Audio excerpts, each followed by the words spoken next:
Exemple 9,6, page 333. On a les pendules balistiques. Ces pendules en bois est un dispositif utilisé pour mesurer la vitesse d'un projectile rapide. OK? OK, une projectile de masse M1. Alors, on a une balle de masse M1 initialement à une vitesse V1 et tirée dans un gros bloc de bois de masse M2. Alors, il est tiré vers le bloc qui est suspendu à des fils légers. Alors, on a le bloc avec les fils légers. Le projectile pénètre et demeure dans le bloc. Alors, il entre dans le bloc, il reste à l'intérieur. Et finalement, le système se déplace avec une vitesse finale et monte vers le point le plus haut.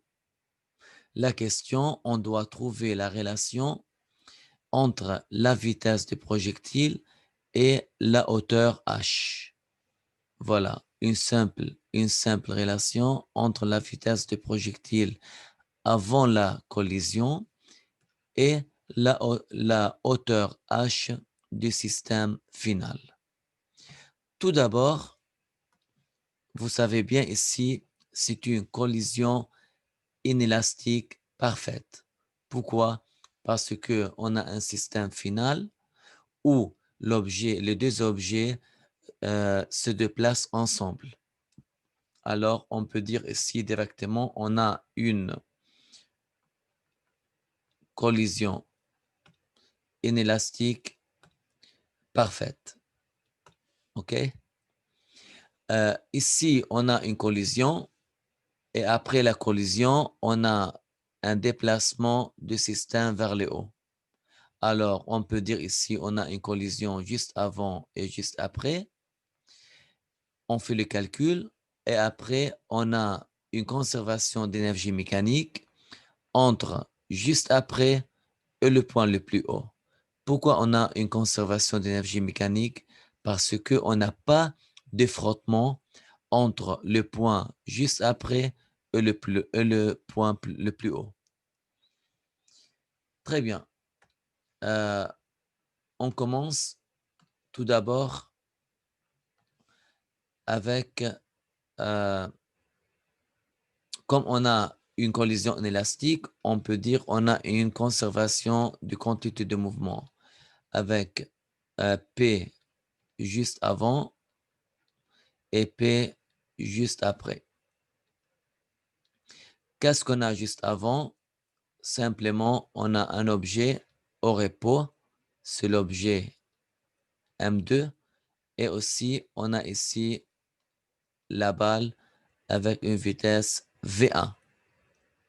Alors aussi, ici on a M1 V1 plus M2 fois 0.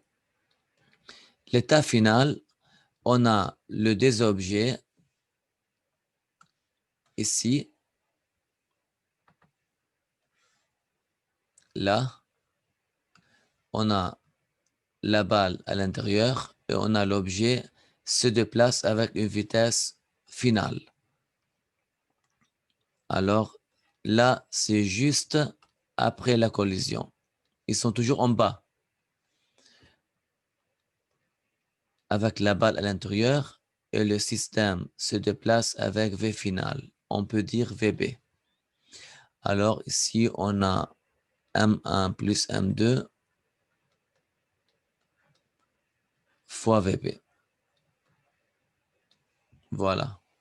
Qu'est-ce qu'on a finalement? On veut calculer V1 en fonction de H. On voit bien ici qu'on n'a pas de H. Alors, il faut trouver la valeur de VB en fonction de H. Alors, V1 est égal à M1 plus M2 sur M1 fois VB. Pour calculer V1 en fonction de H, il faut trouver la valeur de VB en fonction de H.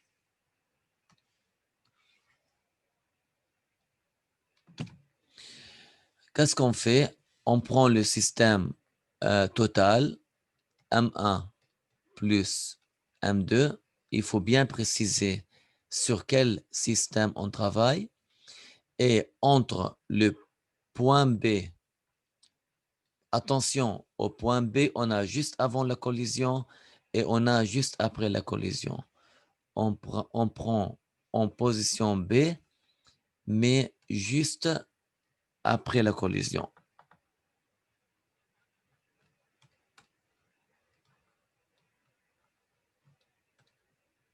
OK.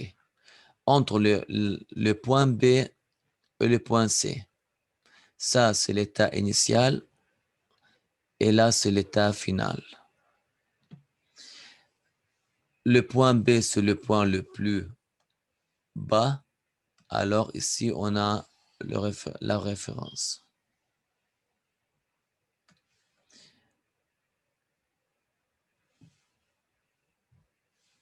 Alors, en point B, qu'est-ce qu'on a? On a une vitesse. Alors, on a une énergie cinétique est égale à M1 plus M2 divisé par 2 fois la vitesse au carré.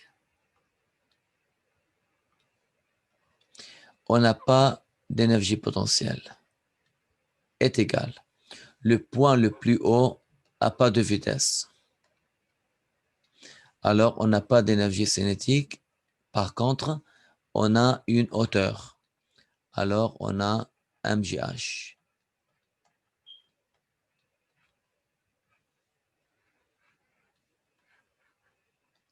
Très bien. Comme ça, on a calculé la valeur de VB en fonction de H.